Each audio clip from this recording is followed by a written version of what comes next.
이번 시간에는 완전 포괄주의에 대해서 최근에 나온 대법원 판례를 가지고 완전 포괄주의에 대한 적용 범위 그리고 그 한계에 대해서 설명을 드리도록 하겠습니다. 우리 흔히들 많이 얘기합니다. 상속세 및 증여세법에서는 2015년에 완전 포괄주의에 따라서 과세를 할 수 있는 조항이 들어오고, 따라서 부가 무상 이정되는 경우에는 완전 포괄주의에 따라서 과세를 할 수 있다라고 말씀을 하시는 분들도 있습니다. 그러나 앞서 국세기본법 제14조를 살펴본 것과 같이 이 상속세 및 증여세법 제4조에서 의미하는 완전 포괄주의도 명확한 한계가 있고 포섭할 수 있는 범위에 대해서 명시를 해놨습니다. 그러나 이를 무시하고 무조건 부가 무상 이정됐으니 완전 포괄주의에 따라 과세를 해야 된다라고 이해를 하시면 안 된다는 것이죠. 자, 살펴보도록 하겠습니다. 상속세 및 증여세법 제4조에는 증여세 과세 대상에 대해서 언급이 되어 있는데, 제1항에 제6호에 보면은 제4호 각 규정의 경우와 경제적 실질이 유사한 경우 등 제4호의 각 규정을 준용하여 증여재산의 가액을 계산할 수 있는 경우에 그 재산 또는 이익에 대해서 과세를 할 수 있다. 증여세 과세 대상이다라고 명시가 되어 있습니다. 즉, 이 조항 때문에 우리가 완전 포괄주의에 대해서 이제 생각을 하는 것이죠. 완전 포괄주의라는 게 그 단어가 주는 어감 때문에 완전히 포괄적으로 과세를 할 수 있다, 이 뜻이 아닙니다. 예.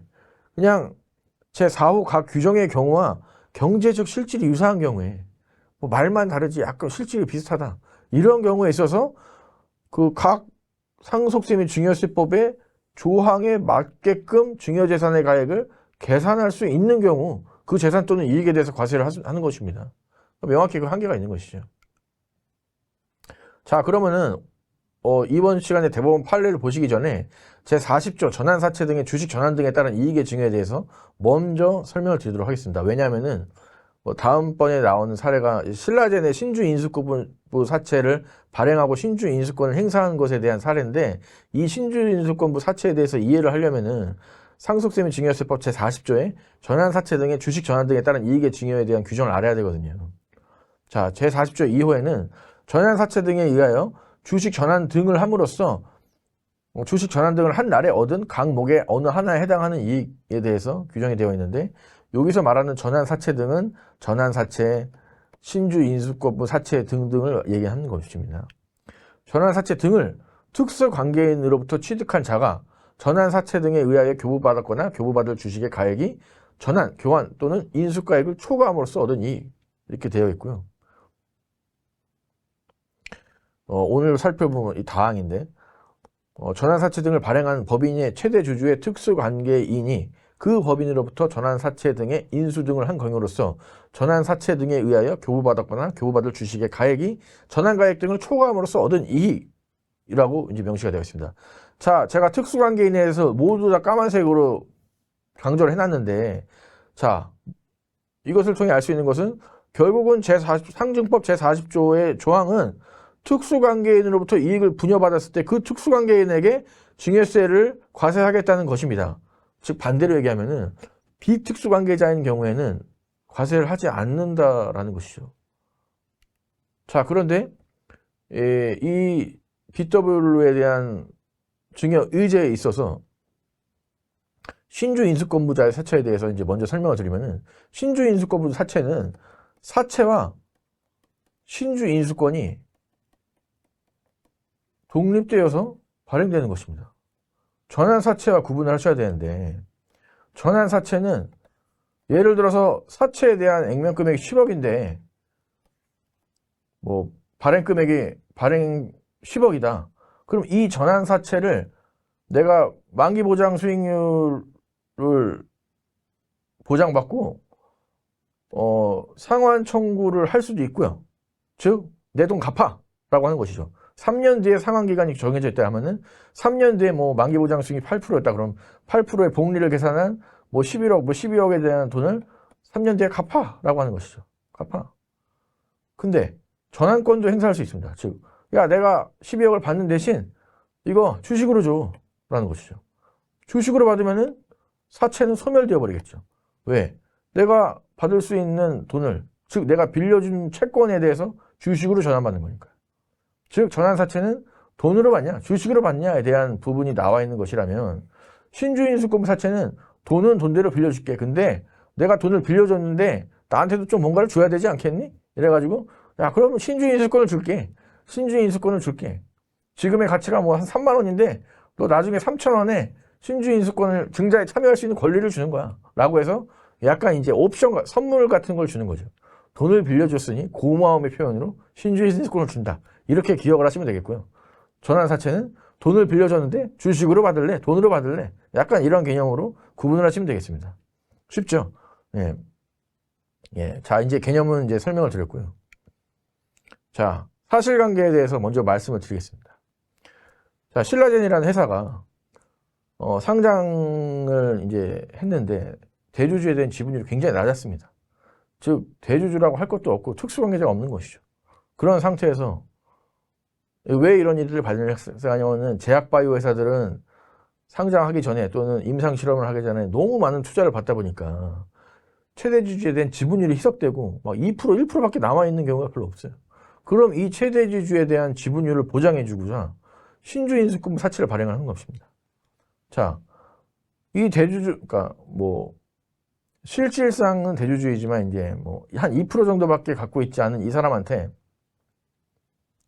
신주인수권부 사채를 발행하고 싶은데, 자, 이 도관 같은 역할을 하는 회사가 증권회사로부터 이제 돈을 빌립니다. 돈을 빌렸어요. 350억이라는 돈을 빌립니다. 빌려서 원고에게 대여를 해줍니다. 대여를 해주고 이 신라젠 회사가 신주인수권부 사채를 발행하는 것입니다. 그러면은 아까 말씀드린 것과 같이 채권과 신주인수권이라는 전환 옵션을 줘요. 그러면은 원고가 이 회사로부터 빌린 돈을 가지고 신주인수권부 사채에 대한 인수금액을 납입을 하고요. 그 다음에 얼마 시간이 되지 않아서 원고가 상환 요청을 합니다. 상환 요청을 하면은 돈을 돌려줘야겠죠. 돈을 돌려주면은 아까 말씀드린 것 같이 이 채권은 없어져요. 없어지는데 전환 옵션, 즉 내가 받은 선물은 남아있다 이겁니다. 선물이 남아있습니다. 선물이 남아있는 상태에서 돈을 받았죠. 돈을 받아서 이거 빌린 걸 다시 갚습니다. 그리고 이 도관이 회사를 갚는다. 이런 것이죠. 자, 돈은 여기서 흘러가지고 이렇게 와서 다시 이렇게 갔으니까 돈이 흐르지 않았다는 전제하에서는 사실은 어떤 효과가 있습니까? 이 원고가 시가 약 28,000원짜리의 주식을 3,500원에 저가로 유상증자할 수 있는 권리를 부여받은 거예요. 국세청이 가만히 있겠습니까? 가만히 안 있겠죠. 자, 그래서 과세를 했습니다. 어떻게 과세를 했냐? 28,000원과 3,500원의 차이에 대해서 교부받은 주식수를 곱해가지고 증여의제 계산가액을 산정해서 과세를 했겠죠. 근데 과세에 대한 법리는 뭐였느냐? 예에 대해서 저희가 살펴보시겠습니다. 일단 청구인의 주장. 뭐라고 했습니까? 쟁점법인은 운영자금 조달을 위해 쟁점 신주인수권 사채를 발행한 거야 라는 거죠. 안정적인 수익 확보를 위해 신주인수권 사채 발행과 동시에 발행법인 대주주 또는 그의 특수관계인에게 신주인수권을 분리매각하는 것은 거래의 관행이었어 라는 것이죠. 그리고 야 우리가 신주인수권 사채를 허위로 발행할 수가 있니? 나름 상장회사인데 증권의 발행 및 공시 등에 관한 규정에 따라 결정된 거야 라는 것이죠. 그리고 주가는 떨어질지도 모르고 올라갈지도 모르는데 올랐을 때 행사했다고 해서 이것을 과세하는 건 너무하지 않니? 라는 게 청구인의 주장이었던 것입니다. 자, 처분청은 이렇게 주장합니다. 일단 우리 모두는 알고 있습니다. 처분청도 납세자도 지금 이 강의를 들으시는 많은 분들도 마음속으로 알고 있죠. 의도가 있었구나. 지분율을 높여주기 위해서였구나. 그리고 증여세를 과세해야 되는 건 맞구나. 그럼 어떻게 과세를 하지? 법리적으로 없는 것에 대해서 어떻게 과세를 하지? 이 변칙적인 행위에 대해서 완전 포괄주의라는 조항이 있고 이 완전 포괄주의에 따라서 과세를 해야 하는데 이 완전 포괄주의에서 과세를 하는 데 있어서 아까 말씀드린 바와 같이 아무 때나 과세할 수 있도록 이 법이 정립된 게 아닙니다. 즉 처분청은 이렇게 주장합니다.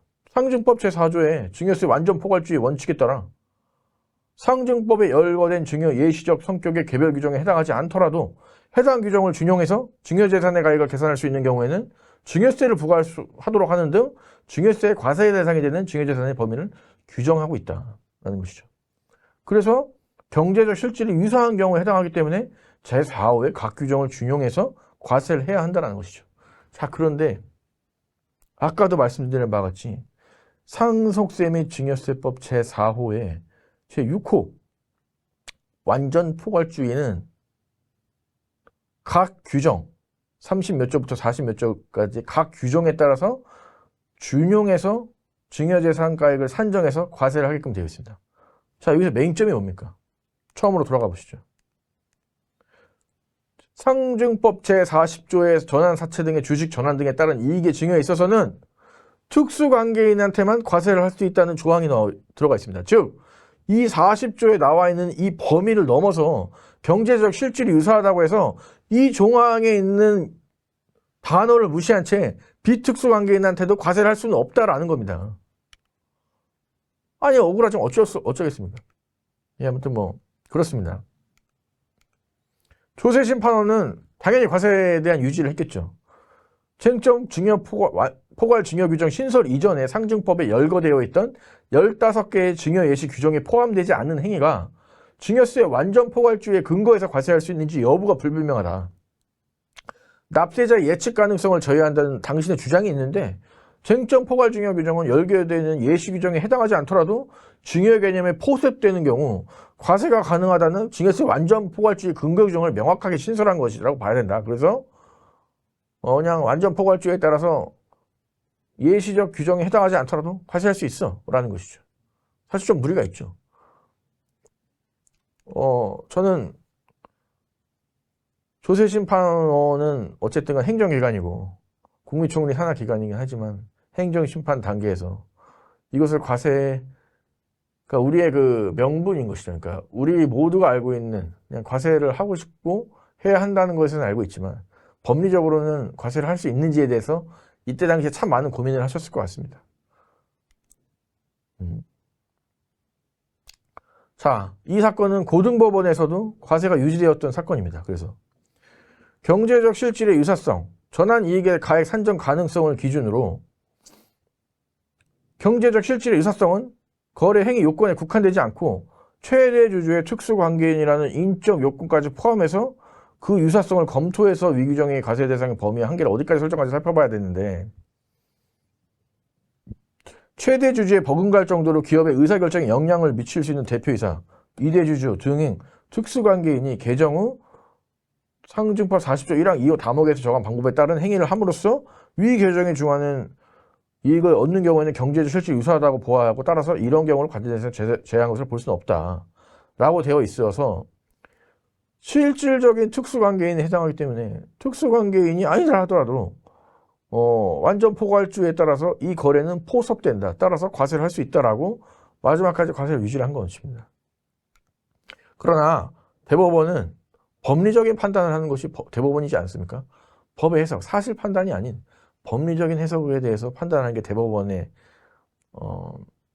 입장이라면 대법원은 전환사채 등을 인수 취득한 자가 발행법인 최대주주의 특수관계인으로서 발행법인의 주주가 아닐 것을 요구하는 등 과세 대상과 과세 범위를 한정해서 상증법 제40조의 1항이 써져 있는데 증여세 완전 포괄주의에 따라서 이러한 조항이 무색하게끔 과세를 하는 것은 아니고 개별가액 산정 규정이 설정한 증여세가액의 범위와 한계에 들어맞지 않아 증여세 과세 대상에서 제외되는 거래 행위도 특별히 과세 대상으로 삼기 위한 별도의 규정으로 볼 수 없다 라고 해서 실질적인 특수관계자냐 이런 걸 떠나 특수관계자한테만 과세가 된다라고 나와 있으면 특수관계자한테만 과세를 해야지 비특수관계자한테 무리하게 확장해서 과세를 할 수 있는 사안은 아니다 라고 한 번 더 명확하게 선을 그어준 것입니다. 자, 저는 이렇게 생각을 합니다. 법에는 흠이 있을 수 있고 흠결이 있을 수 있습니다. 그리고 그것을 설령 납세자가 그 흠된 법을 이용해서 어떤 행위를 할 수도 있습니다. 그러나 그것을 무분별하게 현재 나와 있는 법 테두리 내에서 과세를 하는 것이 아니고 무리하게 확장 해석해서 완전 포괄주의라는 전제하에 과세를 하면은 그것은 다툼에 대한 소지를 떠나서 과세권을 무리하게 확장되는 결과를 가져올 뿐만 아니라 결국은 법리적으로 과세를 하지 못하는 것은 과세를 하지 않아야 다시 그 법이 개정이 되는 결과를 가져오는 것이거든요. 그러니까 법적으로 과세를 할 수 없는데 무리하게 법을 과세해서 납세자의 과세관청간의 신뢰가 깨지면은 법은 고쳐지지 않을 것이고 따라서 계속해서 불특정 다수의 피해자가 양상되는 효과를 가져오는 것입니다. 그러니 법리적으로 과세를 하지 못하면은 이거는 어쩔 수 없다 치더라도 법을 개정하면 되는 것입니다. 법을 빠르게 개정해서 이러한 일이 없도록 만들어주는 게 맞지. 계속 시간을 끌어가지고 지금 2018년에 과세를 한 사안인데 2024년에 대법원 판례가 나면 무려 6년 동안 법 개정했습니까? 안 하지 않았습니까? 왜?